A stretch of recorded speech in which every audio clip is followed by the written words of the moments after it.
Lay on the leg press. Let's go this one, yeah. Show me what you would normally do. I tend to pull the toes up to my shins. But one of my biggest deals is what I tell my athletes is don't allow the hips to come up. Yep. Force the hips kind of like into the bench. Yep. And then another thing too with hamstring training for me is getting the full extension down, but to there, like not really pulling all the way up. Okay. So let's stop for a sec. So I want you to think through that. You jump up. I want you to think through this. So rather than the biggest thing that I teach when I do my classes is I want you to stop thinking about how to do an exercise, and I want you to think about what this muscle should be doing, right? So it's just basically like so the way I walk through exercise is set up, stabilize, initiate. So what's the setup for any exercise? So what am I trying to do? So I'm trying to isolate the hamstring, get it through the greatest amount of work. Do I want other muscles contributing? You can make that decision. I'll say no for this case. So how do I then make everything else completely locked in stone and just the hamstring able to work? So I'm going to try to create as much, so when we look at setup, stabilize, initiate, the second one being stability, I can create internal or external stability. So internal being my body, external being whatever, a wall, a bench, a floor, whatever. So I'm looking, okay, I want to have a proper setup and a maximum stability I can generate into that bench because it's there. So hamstring, our objective is I want to get this thing maximally shortened. So I want to take it through its lengthened position, and I want to get it maximally shortened. And most people never get it maximally shortened because what ends up happening is they shorten from this end, they're shortening, and then they go, the other end lifts. So you're correct. But so we want to look at, okay, the reason we start in what's called a posterior pelvic tilt, so we're going here, so our butt kind of tucks down, which is pushing this into the pad, is because it's actually, so if you can imagine the hamstring is originating on the pelvis, the top of the pelvis. So if I go this way, it gets longer. If I go this way, it gets shorter. So I'm actually going to pre-shorten the hamstring a little bit by at least putting the pelvis into, what we'll call either a neutral pelvis or a slight posterior pelvic tilt. So that's effectively what you're doing. And you're going to lock that in place and then just try to shorten the muscle from the other end. Right. So you're doing it. Do you ever feel that the calf will start to engage? Yes, and I'll tell you why after your first set. Okay. So let's do a set. So I'm gonna have you come up on your forearms. Like put your forearms on the end of the bench. And the reason I want you to do that is because as you curl that up to the top, you're gonna want to use your lats to pull this down. So your lats can stabilize the pelvis from the top too. So when you curl up to the top, keep curling. Good, when you get to about there's gonna be a natural desire to wanna pull. So keep coming a little higher, So you come as high as you can without letting this come up. So you get to the top, pause, reset this down. Good, keep that. There you go. So that's the size you want to go. Back down. Yep.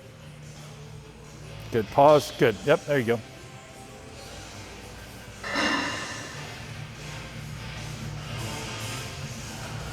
Good.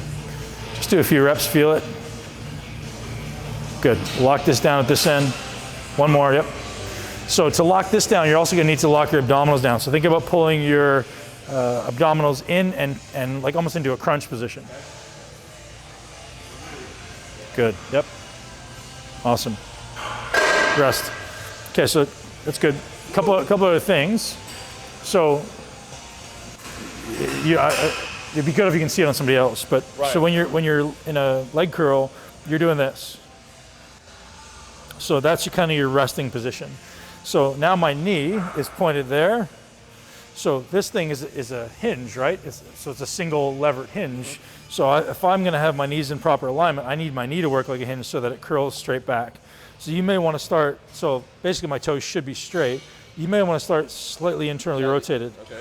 Because once you go into this posterior pelvic tilt, see how my hips wanna externally rotate? So start slightly internal, and all we're looking to do is have your knee perfectly in alignment with that hinge. Okay. So we don't want to have you here. And you'll notice in your clients, when people start to get tired, they're going to want to start externally rotating. Right. Because what you're doing is you're starting to recruit more of the biceps femoris and the calf. Okay. So to answer your question about the calf, the gastroc specifically is a really good knee flexor. So it's really good at doing this from a fully lengthened position. So again, I can tell you mechanically why, but it doesn't matter. First 15 degrees is going to be a lot of calf, not a lot of hamstring. So if you want to take the calf out of it, you just don't go to full extension. in this exercise. Okay. So the calf will do way more work than the hamstring in that position. So just, you stop about 15 degrees short, so that's about here. So that first little bit is calf. Now, you may want to do calf. For some people who want to be bodybuilders, like, hey dude, you should do this because this will help your calf development. Gotcha. But if you don't, if you feel it a lot in the calf, so if someone comes to you and like has calves like me and go, you got fucking massive calves, we're not trying to build your calves anymore, we want to isolate the hamstrings, you stop that range. Yeah. If someone's got shitty calves, or maybe you want to build hamstrings and calves, just let them do it. As long as it's controlled. Okay. Yeah. Okay. So let's try one more, let's go a little heavier. Yeah, I do like this awareness machine. That's so good, yeah.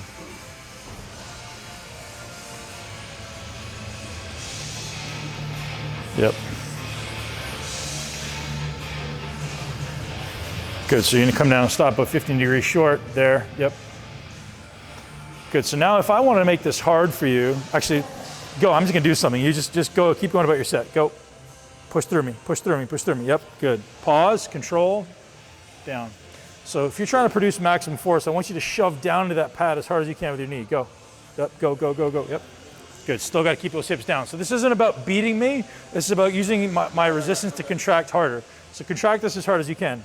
Yeah, it's not about winning the tug of war, it's about using me to contract harder. There you go. God, it's such a big difference when I first hit it. Yep, go, go, go, go, contract, good. Don't use everything, just isolate the hamstrings. Right. Go.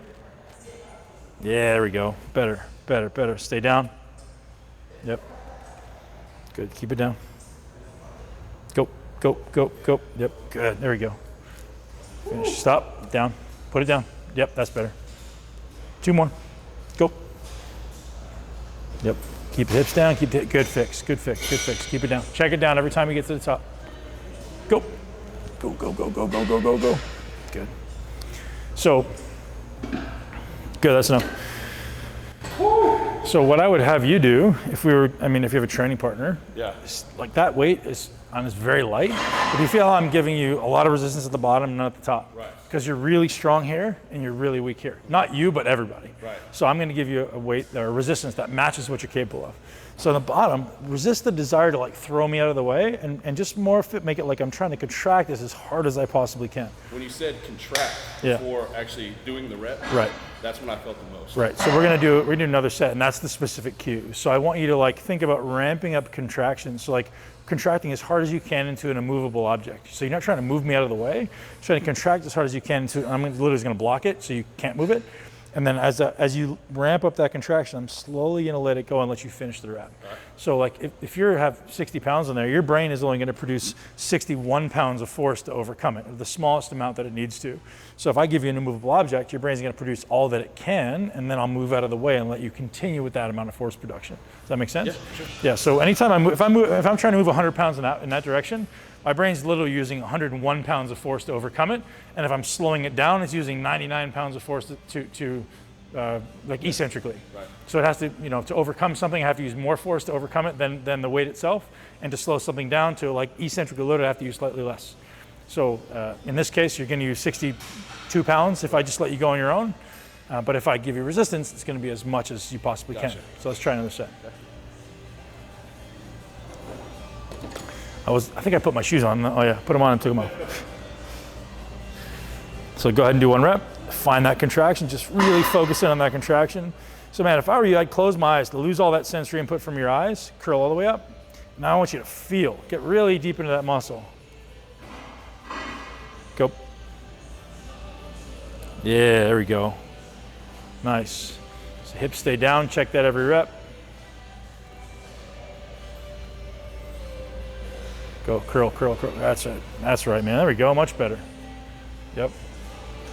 I'm just trying to squeeze through it, not. Yep, exactly. Just squeeze as hard as you can. Squeeze as hard as you can. Keep going, keep going, keep going. Keep squeezing, keep squeezing, keep squeezing. Stay, hips down. Keep squeezing eccentric.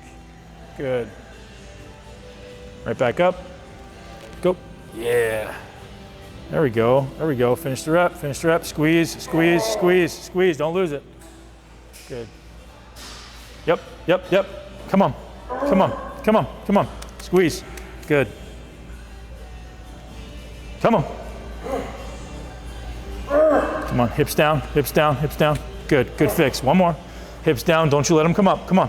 Focus. Focus, hips, hips, hips. Knees down. Good, stay, hips down, hips down, hips down, good. God damn. So, do you feel the hips going up and down? Yeah, so when I try to focus on thrusting the knees into the pad, yeah, I know, it wants to go up. Automatically wants to. So, go into, put your shoulders on that. So, sit on the end of that bench facing that way. Face this way. Good. Now, lay down. You're going to go into a glute bridge. So, go, like, slide down. Yeah, so your feet are on the floor. Yeah, so just your shoulders on that bench. There you go. So, glute bridge. So, but with the glute bridge, we're not just going to thrust up. We're actually going to go into a posterior pelvic tilt. So think about pulling your tailbone down and your pubis up. Yeah, good. Now hold that. Now think about using your abdominal from the bottom to pull it up. So almost like a reverse crunch almost. Mm-hmm. So your glutes are pulling down and your lower abs are pulling up. Good. So exhale. Hold that there. Breathing through your nose. Pulling this up. Right, there we go. So that's the position we're trying to take on that lying leg curl, right? So there's a weakness there. So I want you to train that. So go into just go down like you're doing a glute bridge. Good, come back up, thrust through, posterior pelvic tilt, so the glutes pull down. Squeeze the glutes hard, contract the abdominals by pulling up. Good. Keep going all the way down, like stretch. Yep, come back up, pause. Push into your heels to contract the glutes first. Now use that to come through. Good, so we always engage the muscle before we move. Right. Okay. Yep. Yep. Good, back down. Lengthen the glutes, relax them. In this case, you can contract the hip flexors if you want, so you know the glutes are fully lengthened. Okay. Now initiate by shoving the heels into the ground so the glutes to contract. Feel that contraction. Now ramp the contraction up, and that creates motion.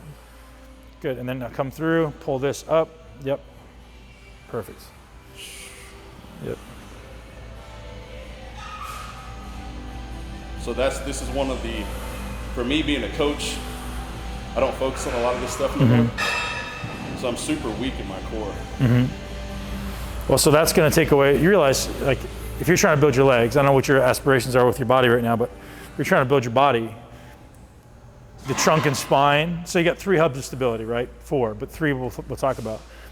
Trunk and spine is everything, man. Like, that's the start of it all. If it's weak anywhere, your body will downregulate contraction at the limbs. So I need to be able to generate force and stability here. I need to be able to generate force and stability at the pelvis and the scapula. Mm-hmm. And the 4th one is your feet. But so if you're trying to generate output, it's dependent on stability. Right. Yeah. So if you're feeling a lack of stability there, train it. And I haven't did any crazy hamstrings in a while, so they're tight. Blown up. Good, yeah. Man. Good. They're and again, up. right? It's so. And that was nothing. Right. Well, so again, getting back to this idea that we were talking about with these cams, like. The greatest thing you have as a coach is these things. So I'm trying to match what you're capable of. And you saw, we did 4 or 5 reps. Right. And I was giving you manual resistance based on what you're capable of at every part of the rep, knowing it's all different. So at the bottom, you're really strong, so it's like resisting. At the top, it was like I was helping you sometimes, yeah, you know? You had to. So it was variable, yeah. With me, I don't know if it's just me or it happens almost on every range of motion. I'm real strong, and then it's like my pump, I'm so tight, I won't go any further. Complete that rep, man. Right. Well, it could be pump. It could also be the fact that you haven't, maybe talked about as you get tired, what happens as you start to train, the habit of like, oh, I get here, that's as far as I can go. So that becomes the ingrained habit. Right. So and it's habit consciously, but it's also habit physically. Like the body just goes, oh, I can't go there. So if you spend time consciously going, well, no, that's not as far as I can go. I'm going to go here. It may be really lightweight to start, but eventually you'll train that that's range. That kind of balance between range of motion and weight. Yeah, you know what I'm saying? Well, it needs both, right? And I think as heavy as you can go in the ranges you can go, and as heavy as you can go in the ranges where you're weak. Like how heavy can I possibly go there? Yeah. Right, and realizing sometimes it requires different weights. So on warm-ups or something like that, go to those places where you're weak as shit, and on heavy sets, do your heavy stuff, right? So there's always a balance, man. But again, the ideal scenario is the weights you're using change throughout the rep. So in this case, could you have used 150 or 180 pounds at the bottom of the range? Yeah. But you wouldn't come anywhere near at the top. And I do that all the time when I was training legs. Right. I get like halfway and then focus on Can't do it. Control. Probably same with your biceps, right? So if you have something, we'll do it today. If you have someone who can train with your biceps, like give you a 15 or a 17 pound dumbbell, which clearly you can do, but I'm going to give you manual resistance so that when we get to here, the 17 pound dumbbell is appropriate. When we get to here, I'm going to give you as much resistance as you can possibly handle, right? So we're challenging the full range relative to what you're capable of.